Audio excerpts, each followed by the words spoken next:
Pag-usapan natin ang nakaambang tigil pasada ng Grupong Piston sa darating na Huwebes at Biyernes.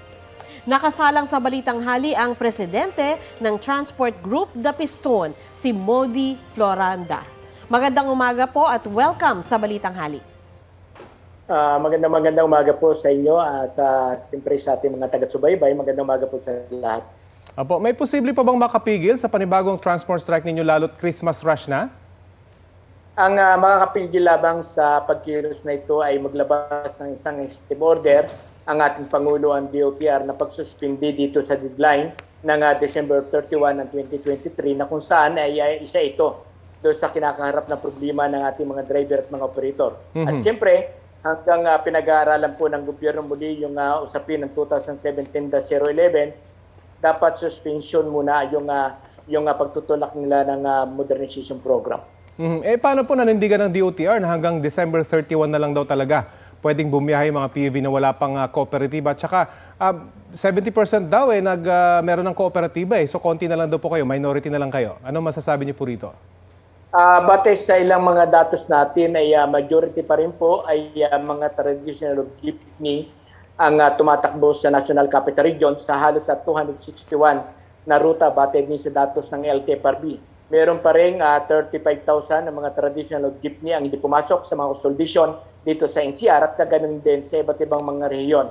Almost 40,000 na mga UB Express ang hindi pa rin po pumapasok sa consolidation. Kaya pag tingnan po natin, ay mas malaki pa rin porsyento ay tumatakbo sa ating mga ruta ay mga traditional jeepney. Kaya sa atin, ang panawagan natin sa gobyerno, hindi lamang sa DOTR at kay BBM, na sana ay kagyat na harapin ng ating Pangulo itong kasalukuyang kinakaharap ng sektor ng public transport sapagkat ito ay magdudulot, sinasabi nga natin, na magdudulot ito ng transport crisis sa panahon na tayo ay hindi payagan na makapagserbisyo sa ating mga mamamayan.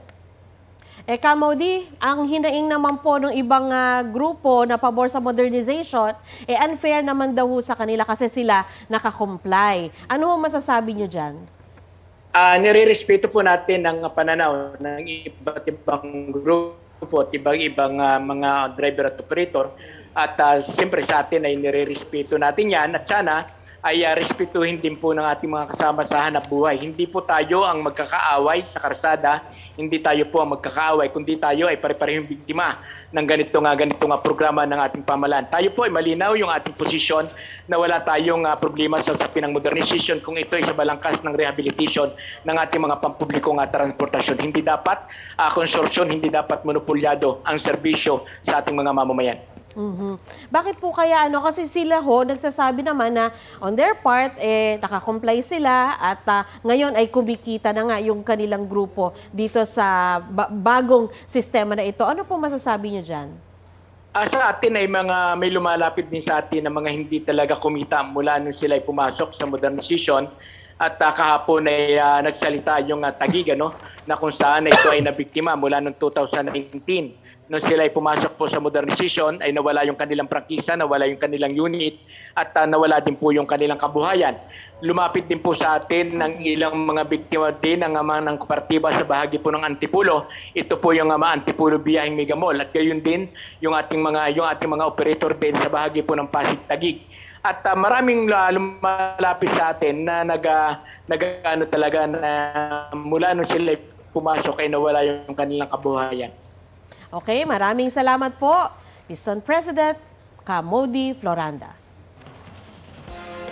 Kapuso, alamin ang maiinit na balita. Bisitahin at mag-subscribe sa GMA Integrated News sa YouTube.